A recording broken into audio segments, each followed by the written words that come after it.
Meus amigos, fim de semana tem Cruzeiro e Palmeiras e o Pancieri trouxe há pouco uma expectativa ao aproveitamento do Sinisterra. Nosso produtor Rafa Silveira preparou alguns números dos reforços que chegaram ao Cruzeiro no meio da temporada.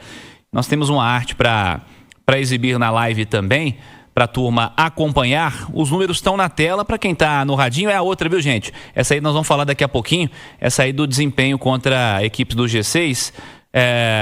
Estamos destacando essa aí, Simões. Quanto aos reforços do Cruzeiro e os números até o momento. A turma que chegou no meio do ano, né? Nessa última janela. O Cauã Moraes fez 3 jogos, um total de 172 minutos. Teve momento de titularidade, né? O Rian Guilherme fez um jogo, 11 minutos apenas. O Kenny Arroio, 5 jogos, 228 minutos. Já contribuiu com uma assistência justamente nesta última partida, né? Jogando em casa. O Luiz Sinisterra, 5 jogos, jogou 78 minutos.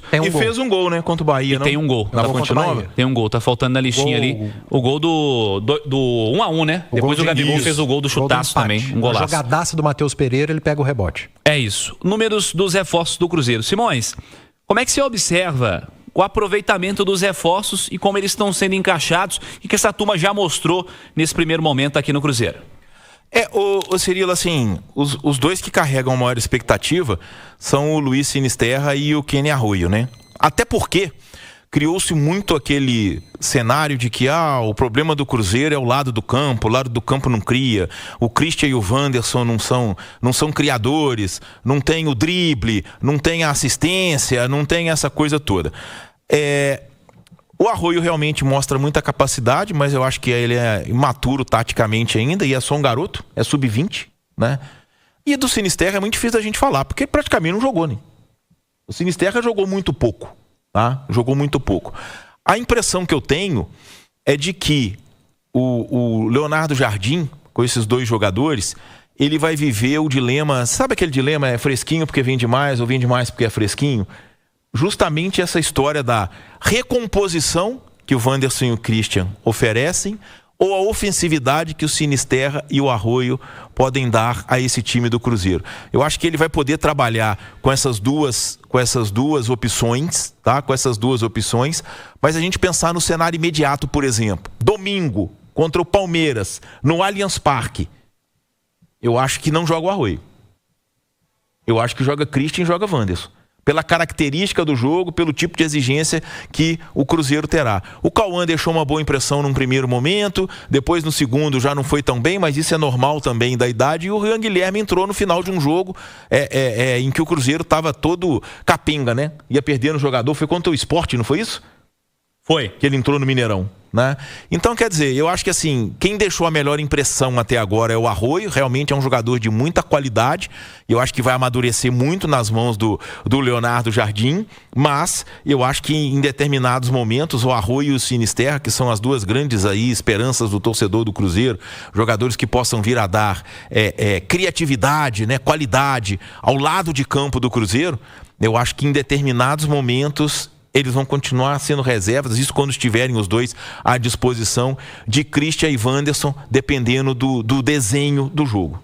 Ô Edu, pegando uma frase do Simões ali, do que ele disse, em meio a esse argumento dele quanto à presença dos novos reforços no elenco, né, mas não necessariamente entre os titulares. Até o fim do ano, é o Cruzeiro mantendo o que deu certo, ou dessa turma que chegou, em especial os atacantes, você acredita que jogos podem oferecer momentos para que eles sejam titulares? Não quando alguém estiver fora, quando todo mundo estiver à disposição. Estamos falando de Wanderson, Christian, que normalmente são os caras de um lado e outro do campo, que são utilizados com maior frequência entre os titulares.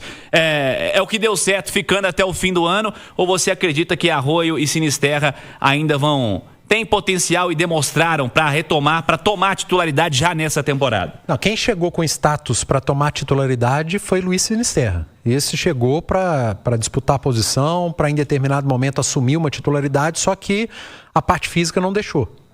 Convive com lesões e tem ficado fora boa parte dos jogos, tem pouquíssimos minutos e apesar disso já tem um gol.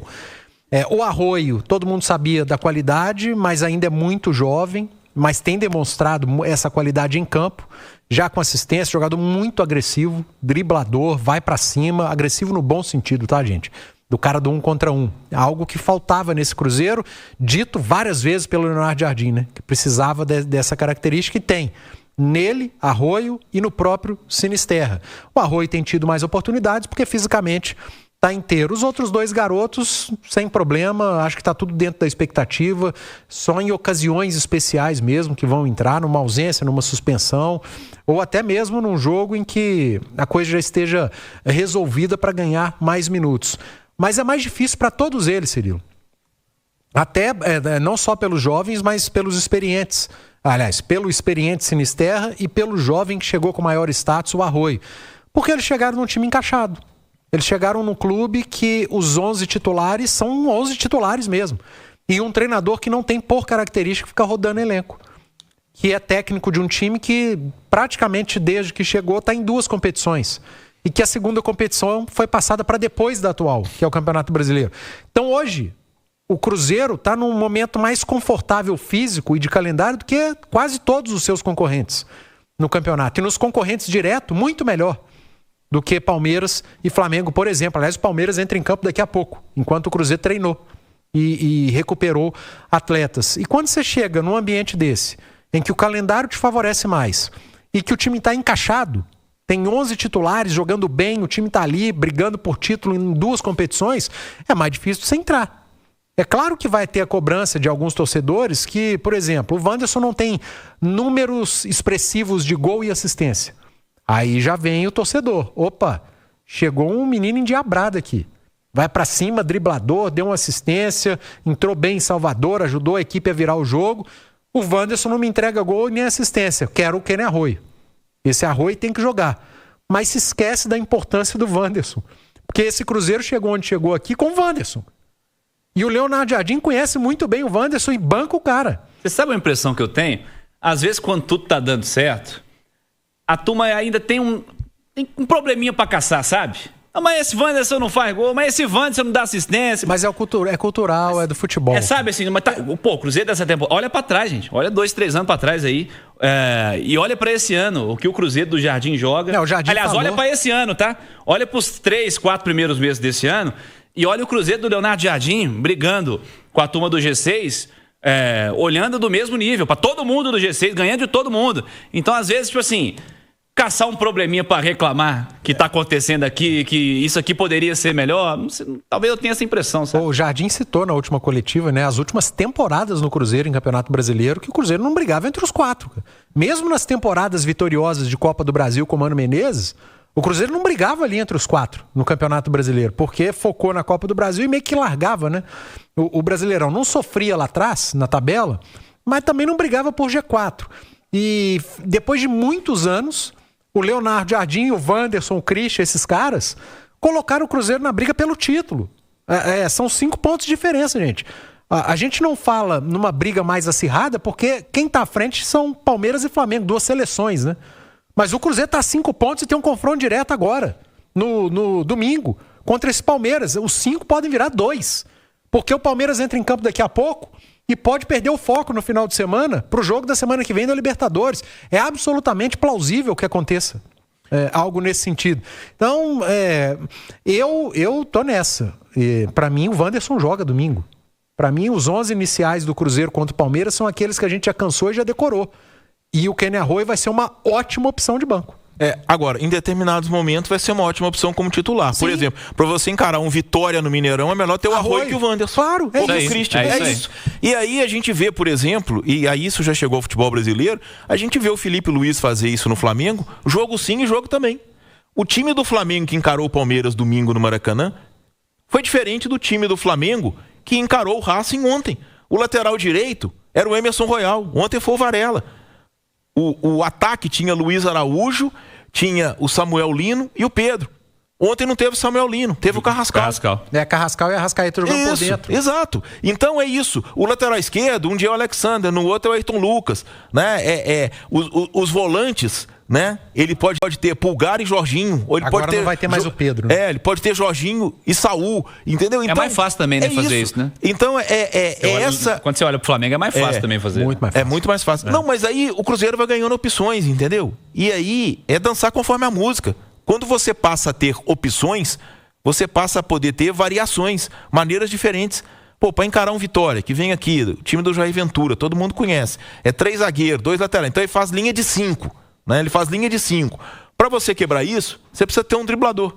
O Arroio é driblador, o Wanderson não é. Por outro lado, na recomposição, na participação tática do jogo, em fechar espaço, o Wanderson é melhor do que o Arroio. Você vai encarar o Palmeiras lá no Allianz Parque, de peito aberto? Não vai. Então é isso, são opções. São opções.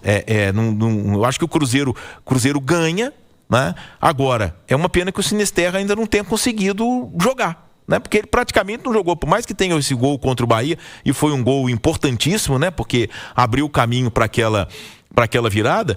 É um jogador em quem se depositava todas as esperanças e não conseguiu acontecer no Cruzeiro ainda, simplesmente porque não conseguiu ter sequência. Falei do Cruzeiro olhando no mesmo nível, né? Para os adversários, todos os primeiros colocados do Brasileiro.